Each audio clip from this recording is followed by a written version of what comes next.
All right, joining us now is NBC News national security correspondent Courtney Kube from the Pentagon and Ambassador Michael Carpenter, former National Security Council Director for Europe. All right, Courtney, I want to start with you. What does halting aid for Ukraine mean for the war, and has this aid actually stopped? Yeah, so there's two components to this at this point, right, Christina? Number one is, the main one is, this sends a huge signal. The United States has been flowing equipment, weapons, aid in, really a Herculean logistical feat to get billions and billions of dollars into an active war zone in Ukraine for the last 3 years, 3 years plus, frankly. So the fact that the United States is now acknowledging a pause, a halt, an end, whatever the word it ends up being here, is very symbolic, and it is sending a direct signal to Volodymyr Zelensky in Ukraine and to NATO allies and European allies. Now, as far as the practical implication on a day-to-day basis, the reality is there was this consistent day-to-day flow of weapons for years, but there wasn't as much going in right now as there has been under the Biden administration. There still was a little bit of presidential drawn-on authority, PDA, equipment that was going in, some refurbished vehicles and things that were continuing to flow. There still was the flow of the USAI, that's the Ukraine Security Assistance Initiative, equipment and weapons. Those are, Christina, are the longer-term weapons and systems that the United States has pledged to Ukraine over months and, frankly, even years. Those were still going in, but we weren't seeing the same active level of equipment and weapons going in as we've become accustomed to over the last 3 years. Now, what the U.S. had still been doing, though, is sharing intelligence and training Ukrainian troops. That is another thing that we have been asking the question here: what has happened to those two elements? And the reality is, we simply aren't getting answers to that at this point. All right, Courtney Kube at the Pentagon, thank you so much. Ambassador, I want to ask you, do you see this as a negotiating tactic, as White House officials have told me, or is this a realignment of U.S. policy? Well, it sure feels like a realignment policy. I mean, this is the United States essentially siding more with Russia than with Ukraine. I mean, people's lives are at stake. When Ukraine doesn't have the interceptors, for example, to be able to take down incoming drones or missiles, then people in big cities like Odessa or Kyiv are going to suffer because those missiles are going to get through and people are going to die. So this has real world implications.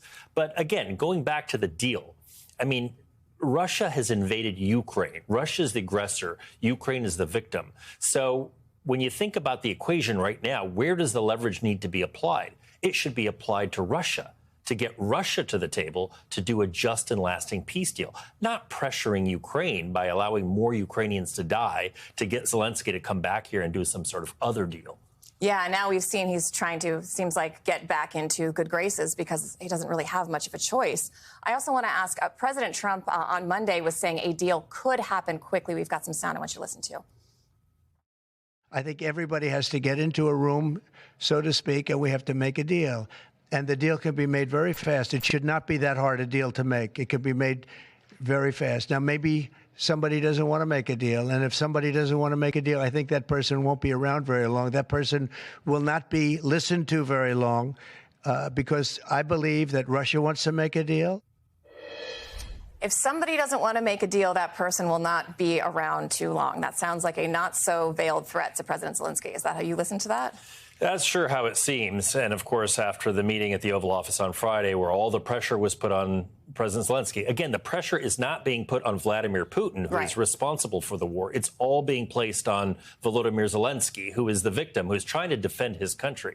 So this sounds like a series of pressure tactics to get Zelensky to come to the table. But for what kind of deal is the question? I mean, Zelensky and Ukrainians want peace more than anyone. They're the ones dying on the front lines.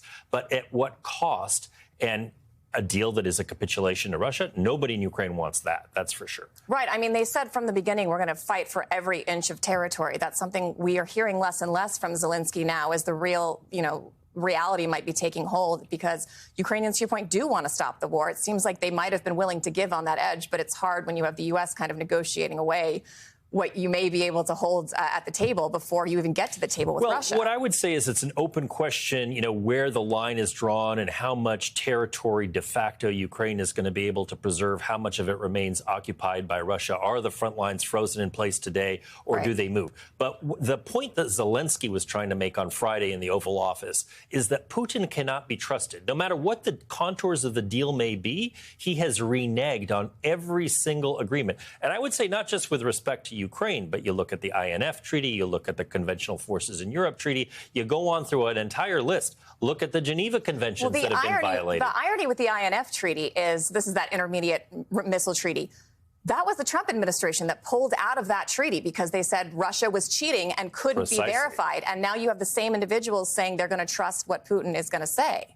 And so Zelensky's point really is only that we need to have, or Ukraine needs to have some sort of security guarantee so that if in the future Putin reneges, as he has done in all previous ceasefires going back to 2014, European powers will be able to impose some sort of costs on Russia. Right. I also want to ask you, so last night we have J.D. Vance kind of warned President Zelensky not to rely so much on Europe. Europe has been stepping up. But, is that an accurate warning? Europe, even if they have the intentions to ramp up, to come to their own defense, do they still have the industrial base to do that? Do they have the personnel to do that? They've relied on American military might for 70 plus years. If they wanted to, at this moment, could Europe defend itself? Well, it's an open question how much longer Ukraine could fight if it were relying solely on European arms provisions. My sense is that they could certainly do so for a number of months, but could they do so through the end of the year?